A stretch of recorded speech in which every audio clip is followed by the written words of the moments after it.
So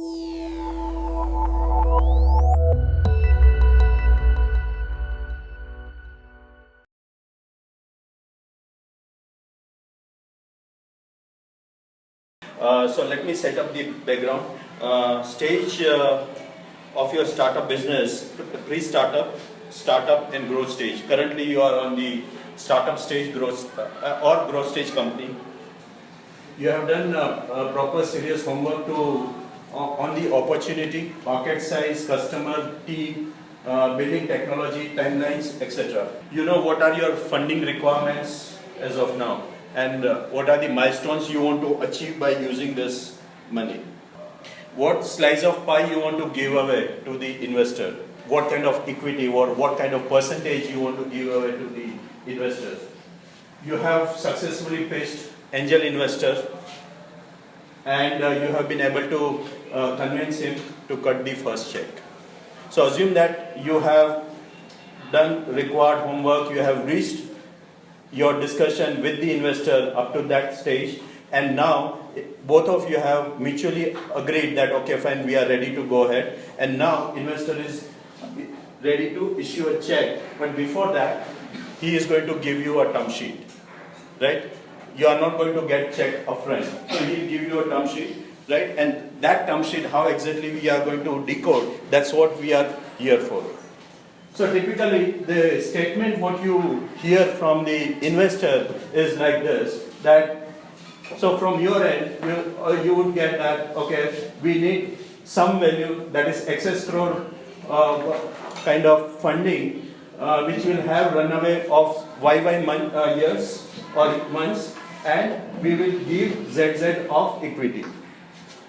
So this is what discussion you had with the investor, right? Well, excess is this value is the money what you are looking out for. This is the time frame, that is the runway, and this is the equity what you are ready to give away. And the offer statement from the investor comes to you in this fashion, that we feel that we are by investing 2.5 crore at pre-money valuation of 10 crores of your business can scale up and grow, and we take 20% of equity in the company. So this is what offer you have agreed upon with the investor.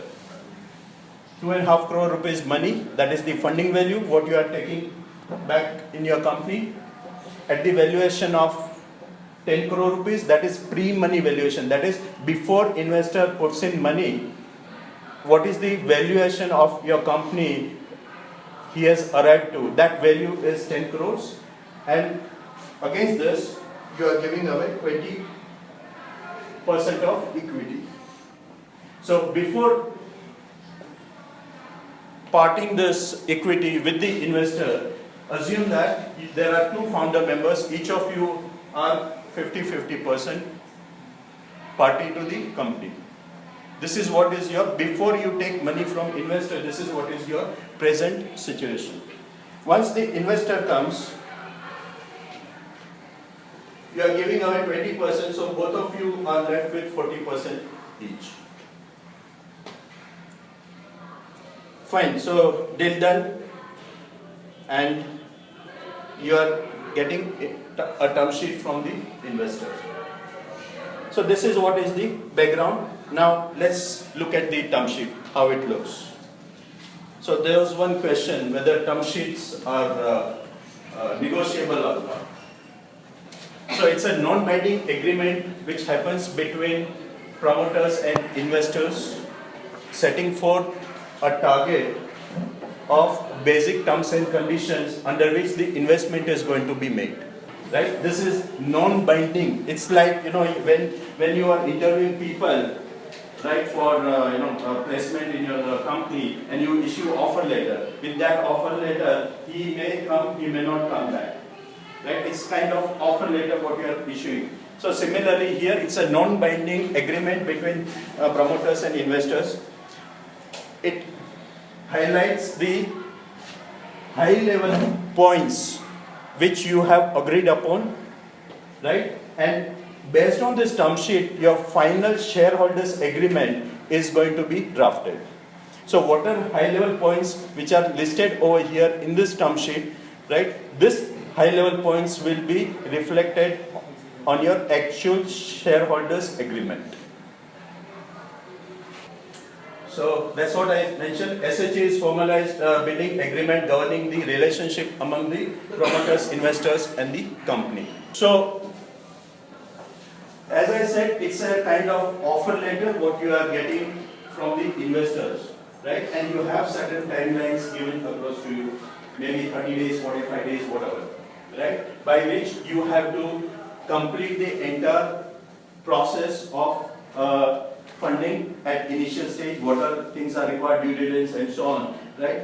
And then the final shareholders agreement is going to come to you. So just right? To add across, what happens across from an investor perspective, right? When we offer a term sheet, idea here is non-binding, which means that if we find due diligence is a challenge, blah blah blah, will not invest into the company, more or less protects more from an investor side. But whenever both the parties sign across, right, there is a clause within the term sheet saying that you will not solicit deals while this term sheet is inactive, which means that term sheet has a period which is of whatever, 2 weeks, 5 weeks, depending upon what was the agreement. In that period, in case if you are getting any offer from other investors, you need to disclose. All these are legally binding. If you have signed something, you have to adhere to those term sheet. So disclosures are mandatory from the entrepreneur side. But as far as you can reject the offer of saying that, I don't want to sign the SHA, nobody is going to force you.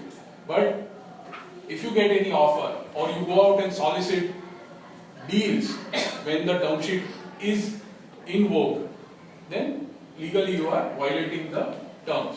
While people would not challenge, investor has got right to challenge the entrepreneur. So I've seen across in 2015, 2014, where markets were really hot. People used to take a term sheet and go out shop with other investors trying to find deals, and there have been tough situations happening across in those perspectives. So idea is, if let's say I'll give you a solution also. If you get a term sheet which is a better term sheet and you have signed one, don't go to your investor saying that I will not accept. Idea is lie low, don't sign the SHA, let term sheet expire, and then second you can sign across, right? So that's a smarter way of going out and saying that investor, you are not flouting any legal rule, an investor will not get after you. So that's how you can manage it. So there's a validity, don't take the portion. Sorry, every term sheet has a validity, so let it get expired. What if you actually refuse the offer? What if you refuse the term sheet? Idea is you have already accepted the term sheet, you have signed it, which means you are accepting the offer. So idea is now let that period pass, right? Whatever that 2 weeks, 5 weeks is the best way to engage. Because here what you are telling in term sheet saying that I am accepting this offer.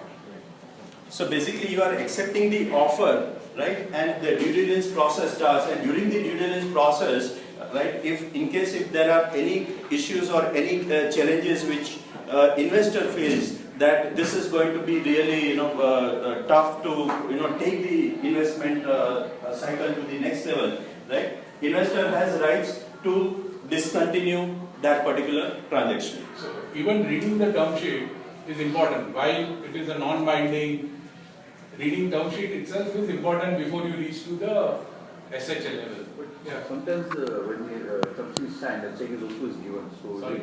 Check is also issued at some of the time when you sign the term sheet. No check is issued. No one will issue checks. You've seen something. No.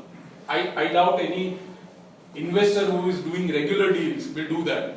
Anybody who is doing first time possibly can do those mistakes, because then that money does not qualify for any Legal shareholder agreement terms.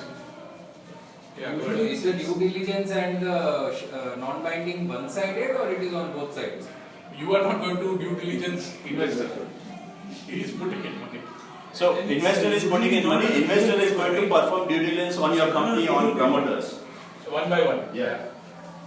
But is the non-binding also one way? 1 second. Let me just legal paper, is it?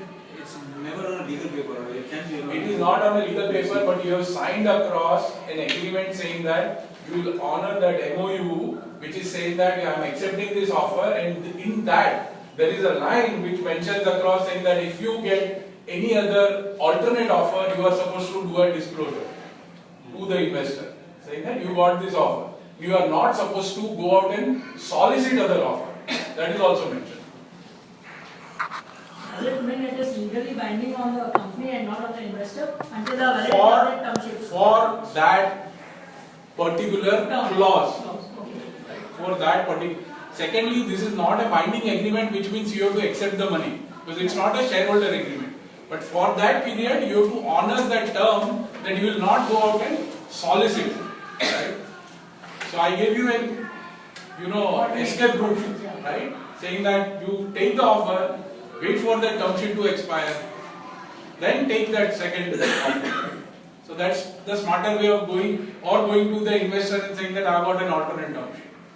You might do that if you think you have got a bargaining chip with you, right? Saying that can you better your offer.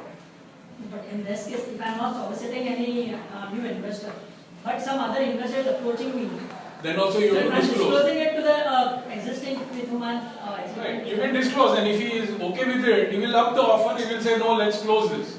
You don't sign, it's your prerogative, but that period, you should not be signing anything else. So can I say that term sheet is almost parallel to a sale deed? It's not a sale, It's not a second. it's not an agreement. Like a pre-sale agreement.